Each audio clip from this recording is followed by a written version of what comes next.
Hello, good night. Hello, good night. Yes, sir.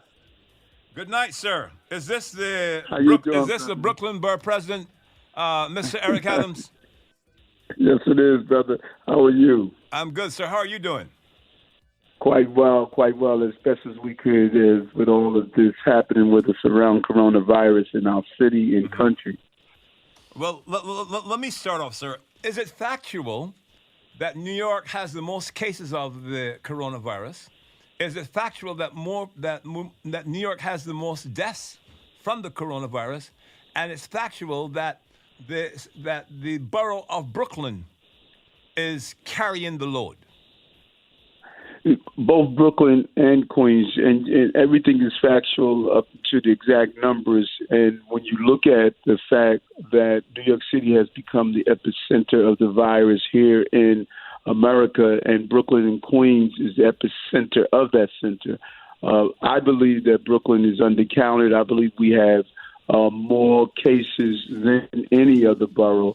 But we're going to continue to push forward no matter what. And this is very important what has happened in this city, Dahved. And if you go back when this was first announced that coronavirus was in the city, there was all for to divide the city up into essential workers and non-essential workers. As soon as I heard that, I became really troubled, and I got a lot of texts from people because I knew that the essential workers in the city are over 70% black and brown people. So it was one thing that we were telling folks that if you are a non-essential worker, you can stay home and you can operate from home, but all the essential workers, the store clerks, the 911 operators, the train operators, the nurses, all of the essential workers, not only did we say you had to go to your jobs, but we stated you're going to your job without any protection. That was troubling to me, and that is why I say we can't allow this to happen. We must get personal protection equipment to everyone, not only the nurses and doctors, but everyone who we consider to be essential workers. We did not do that. Finally, the governor announced over 20-something days later, they finally recognized that people should have those equipment as they move around and carry out their jobs. After we lost almost 50 people in the transit system, countless number of correction officers that we have lost also, and other essential workers that were lost in the city. Sir, why is it right that we don't have enough enough enough masks and things that the doctors and nurses need? Why we are in the number one country in the world. Some people can't fathom why is it you've got the countries all over the world that were considered the S whole countries, and those countries seem to be very equipped to handle this situation. But for some reason, every time we turn, we hear we don't have this, we don't have that. The doctors and nurses are in the front lines and are not given the ammunition to fight the war. Why is it that we are in this predicament, sir? I continue to say this, and sometimes shape narrative for us, brother, and we can't allow that to happen. And two narratives have been shaped in the city. One that was called PPE, personal protection equipment, the gloves, the masks, the shields. People tend to believe that it only should be used in the hospitals. And yes, we need to have it in the hospitals, but we need to have it for everyone who is considered an essential employee. The second narrative that we allow people to tell us is that there is not a global access to this equipment, and there is. There's a countless number of distributors that we have introduced to the state and city that they have yet to be communicated to get these masks here. I personally believe too many people who are making decisions. Sir, you're breaking up. You know what, sir? You're breaking up. Maybe you're in a position that you want to move to, because sometimes you're breaking up. We can't hear what you're saying. Yes. Is it better now? Is it better? It's better now, sir. Go ahead. Yes. I believe far too many people who are making these decisions are not on the front line. All the procurement personnel that's determining on purchasing what's called these personal protection equipment, they should be placed in these emergency rooms. They should be placed in these facilities, in 9/11 facilities, in transit. This way they can see firsthand what life is like on the front line. I think bureaucracy is getting in the way of getting these devices on the front line to the people who need them. And again, Dahved, let's be clear. We're talking about black and brown people. Over the 60% of the deaths in the city thus far have been black and brown people. The largest people who are classified with getting COVID virus goes right through our communities, the Bronx, Queens, Brooklyn. This is clearly an outer borough impact on the outer borough more than anything. COVID virus does not discriminate, but I believe our policies have discriminated, and you're seeing the results of them. So why do you think brown and black people are dying from this? Why do you think that is more disproportionately than anybody else? A couple of things. Number one, Dahved, the deaths, 94% of the deaths come from pre-existing conditions.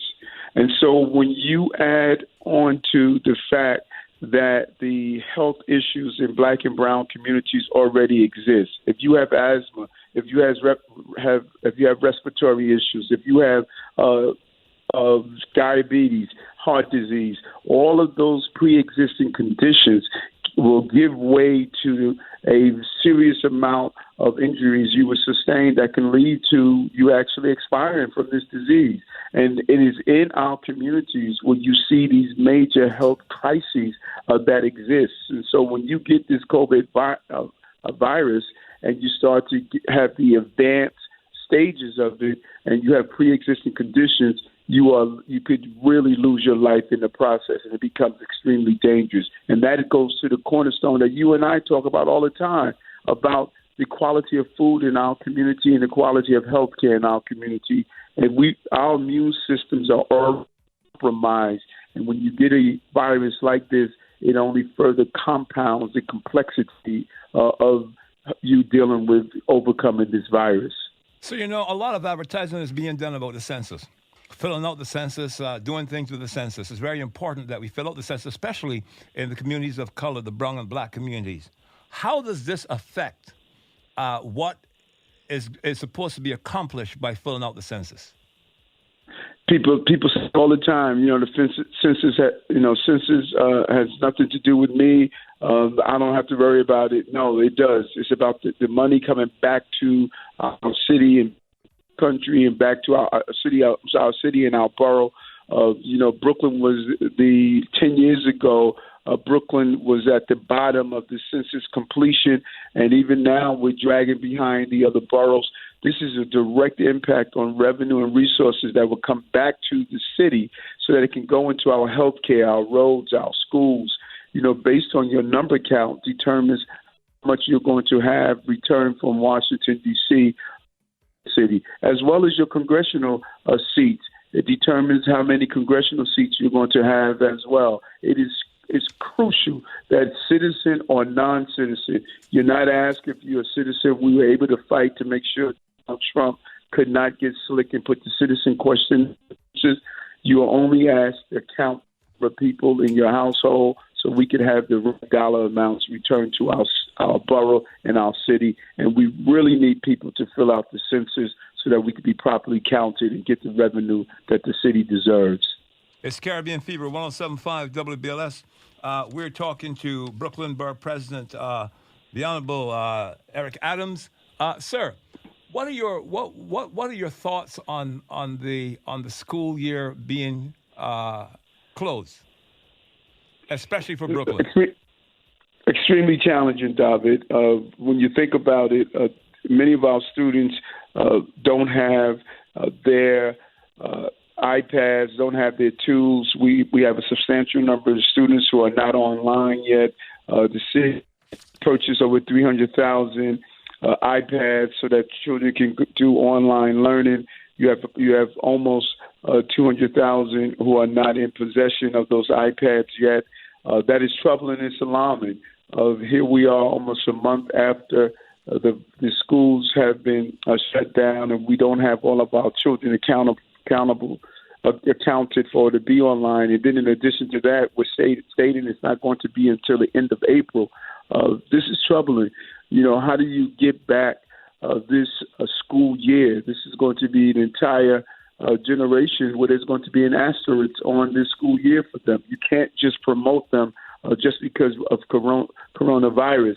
And so I believe we need to be creative. We need to think about extending the summer school months by using online learning.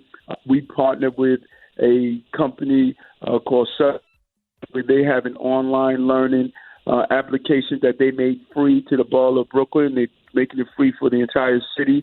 So we need to take advantage of online learning and allow our children to continue and not have not only a summer slide that many educators are aware of, but we cannot have a slide during the year.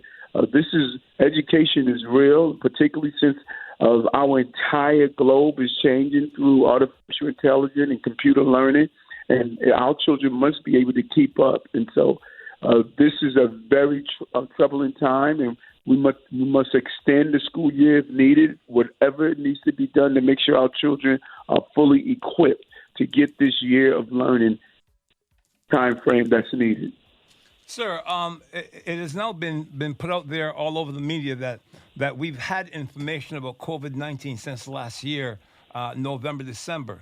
Now, it's November, December, January, February, March, April, going into May. It might be 6 months before this thing reaches its peak. And then then after it reaches its peak, then it's got to come all the way back down to the ground. And then after it comes way back down, then we've got to still do something to make sure that it does not come back, right? So true. So true. From where you sit or from where you stand, when do you think this is going to be over? Brother, this is going to be possible of a long ride. When we think of September 11, how devastating that was for our city, September 12th, we were able to start the rebuilding practice, part of it.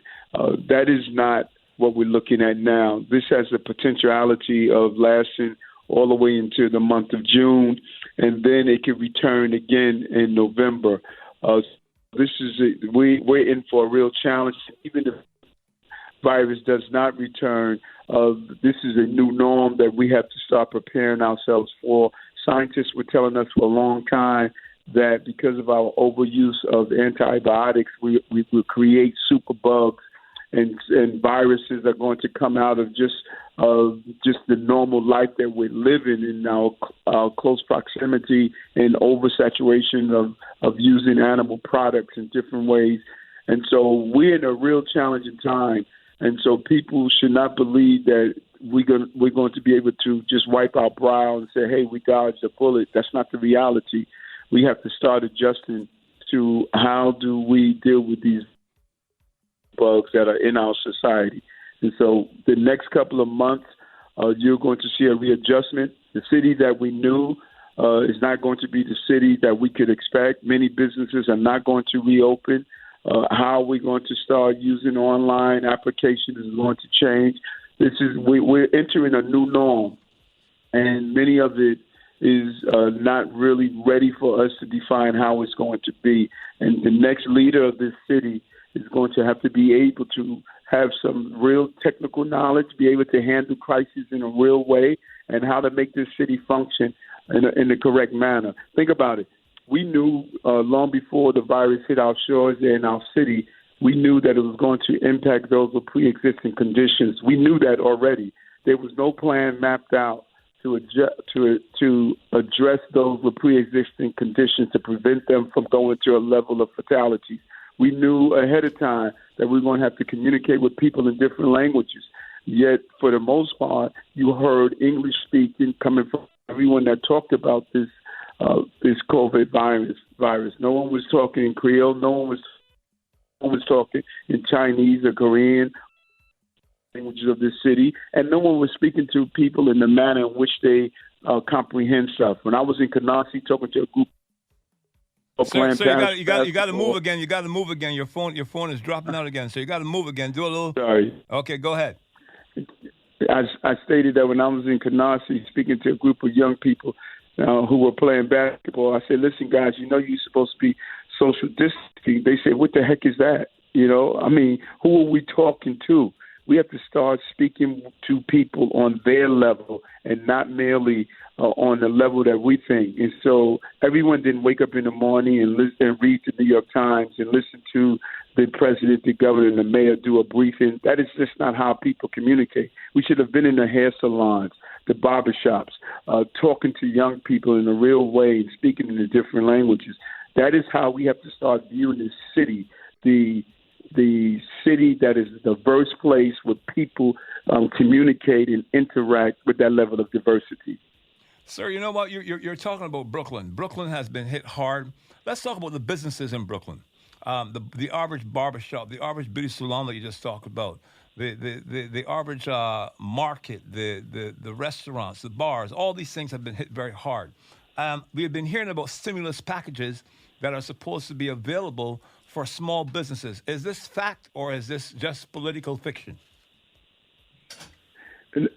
Not enough money. Not enough money. You have to go to the bank where you're doing business with and apply for the small business loans.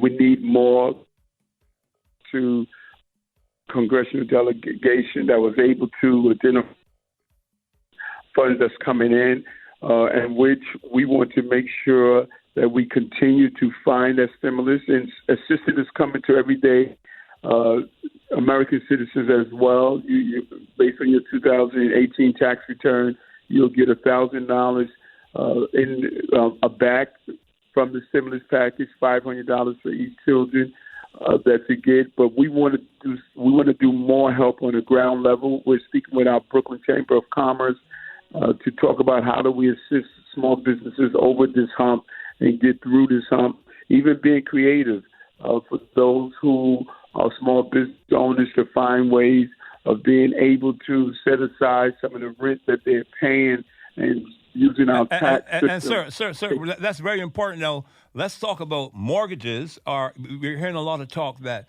you don't got to pay your mortgage because the government is going to forward it back to your final payment. And then so that's mortgages. Now, if you're a landlord and you've got people renting apartments from you, and they say, well, hey, I've lost my job, I don't have the money, is the government going to help them pay their rent? Well, it's a little different. Let's get some clarity.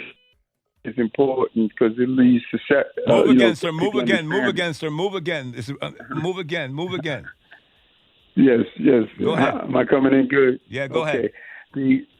Right now, the mortgage moratorium that's in place, it goes from those with a 1- and 2-family home. We believe it should go further than that. We think the bank should put a moratorium on all of these mortgages. You know, we bailed out the banking system when they went under. Now they need to bail out the American people.